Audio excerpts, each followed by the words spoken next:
C'est le 4e patient de la matinée pour le docteur Atarabé. Vous avez toujours mal? Oui, j'étais obligée de prendre des anti-inflammatoires sans arrêt. Et à peine les soins commencés, Allô? Je vous téléphone parce que j'ai la douleur tout le temps. Hein. Ben vous venez samedi matin vers 11h30. C'est en permanence comme ça? Tout le temps. une matinée presque ordinaire pour l'unique dentiste de la psy. Ça fait mal un tout petit peu ici. À 68 ans, il aurait pu prendre une retraite bien méritée. C'est raté. Vous devriez être où là normalement, docteur? En train de bronzer. Vous êtes déjà bronzé. Un sacrifice après 30 ans de carrière ici pour ne pas abandonner sa patientèle. Non. Il y a la demande et puis il y a les patients qui me disent mais non, il ne faut pas que vous preniez votre retraite. Mais bon, on peut mettre une, c'est tout. C'est un devoir, mais après il y a un moment où on ne peut plus, c'est fini. Il y a des jours où je pète les plombs ici.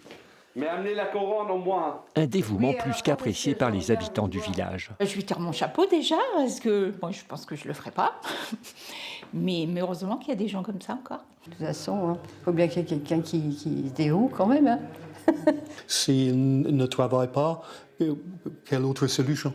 Car trouver un praticien dans les Deux-Sèvres est une mission impossible. Nous avons tenté de prendre rendez-vous en appelant plusieurs cabinets. Peine perdue. Alors, on prend pas de nouveaux patients, malheureusement. Et si jamais c'est une urgence? Ben là, j'ai pas vraiment de solution. Continuez vos recherches. En raison du nombre insuffisant de cabinets dentaires dans la région, nous faisons au mieux, mais nous ne pouvons répondre à toutes les demandes. On ne nous propose même pas d'être sur une liste d'attente, et pour cause. Le département des Deux-Sèvres compte 35 praticiens pour 100 000 habitants, c'est moitié moins que la moyenne nationale. Dans la Vienne, ils sont 43, en Charente 46 et 64 pour la Charente-Maritime. Même le Massif central, globalement, est mieux doté, quoi. Une disparité qui fait grincer des dents le syndicat des chirurgiens dentistes du département. On a 2 arrivées pour 6 départs en 2023 déjà. Et en 2022, 8 arrivées pour 16 départs. Oh là là là là, quelle catastrophe. Depuis les années 90, déjà, on voyait que ça irait pas. Mais on se sent abandonné. Donc à Paris, on a l'impression qu'ils s'en foutent, quoi, royalement. Il manque 105 praticiens selon les calculs du syndicat, une désertification lourde de conséquences. Il y a un abandon de soins, alors que les soins bucco-dentaires, ce n'est pas que l'esthétique. Hein. Ça peut avoir des conséquences sur l'état général de la santé, du corps humain, et donc les patients ne se soignent pas. Alors, comment en est-on arrivé là? L'égalité d'accès aux soins est pourtant un des 3 principes fondateurs de l'assurance maladie. À la caisse primaire de Niort, le constat est amer. Donc là, voilà, là on observe la carte de la répartition des dentistes. C'est la carte qui sert au zonage. En orange, on est en très sous-doté.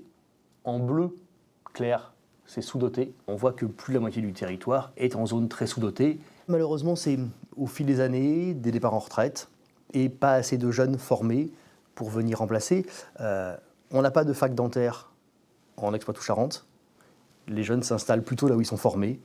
Et donc, évidemment, prioritairement autour de Nantes, de Bordeaux, de Limoges. Et donc, en Deux-Sèvres, c'est compliqué. L'institution propose pourtant 30 000 € d'aide à l'installation. En échange, un engagement de 5 ans dans les zones sous-dotées. Mais depuis 2019, seulement 15 nouveaux dentistes dans le département, à peine de quoi combler les départs à la retraite. Pour autant, impossible d'obliger un dentiste à s'installer. Le principe de l'installation dans notre pays, c'est un exercice libéral. Ce sont des libéraux. Donc on leur permet de s'installer où ils le souhaitent. C'est un contrat passé entre eux lorsqu'ils démarrent leurs études et nous. Donc pour l'instant, on ne touche pas à ce système-là. Qui c'est qui s'occupe de vous? Une règle immuable et pas de retour à une situation normale avant au moins 10 ans selon l'assurance maladie. En attendant, elle conseille de trouver un dentiste dans un département voisin sans garantie ou d'appeler le 15 en cas d'urgence.